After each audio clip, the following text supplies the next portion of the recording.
एक बहुत ही shocking plane crash. Air India की फ्लाइट AI-171 अहमदाबाद से लंदन जा रही थी। 240 से ज्यादा पैसेंजर्स और क्रू मेंबर्स इसमें बैठे थे और टेक ऑफ करने के सिर्फ 40 सेकंड बाद ही ये फ्लाइट बड़ी तेजी से नीचे डिसेंड करने लगी और लिटरली टेक ऑफ के 2 मिनट बाद ही ये प्लेन जाकर क्रैश कर जाता है गुजरात के एक रेजिडेंशियल एरिया में। ये पूरा इंसिडेंट इतना शॉकिंग इसलिए है क्योंकि इतिहास में इस स्पेसिफिक प्लेन टाइप के लिए ये पहला क्रैश है। ये एक बोइंग 787 ड्रीम लाइनर प्लेन था जिसका एक एक्सीलेंट सेफ्टी रिकॉर्ड है। आज तक इतिहास में ये प्लेन कभी क्रैश नहीं किया है। ड्रीम लाइनर की पहली फ्लाइट साल 2009 में उड़ी थी, आज से 16 साल पहले, और तब से लेकर आज तक कोई भी इस लेवल का हादसा इस प्लेन के साथ नहीं हुआ है। मैं जानता हूं बोइंग एज ए कंपनी का एक बहुत ही खराब ट्रैक रिकॉर्ड रहा है पिछले कुछ सालों में, जैसे कि उनके प्लेन टाइप B737 मैक्स जिसमें कई सारे मैन्युफैक्चरिंग डिफेक्ट्स देखे गए और कई सारे प्लेन क्रैशेस भी देखे गए हैं पिछले कुछ सालों में, लेकिन ये वाला प्लेन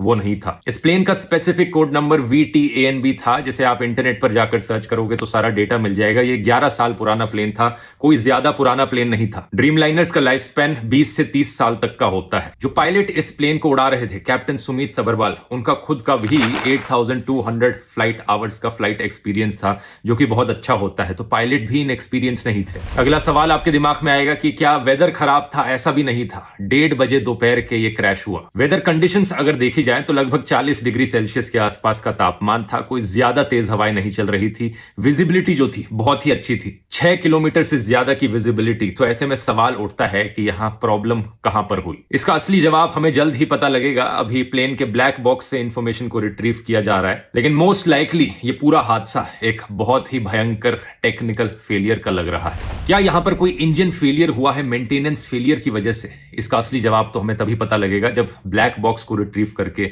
सारी इंफॉर्मेशन पब्लिक में रखी जाएगी। लेकिन सवाल यहां पर पूछे जाने चाहिए इन दो कंपनीज से, एयर इंडिया और बोइंग।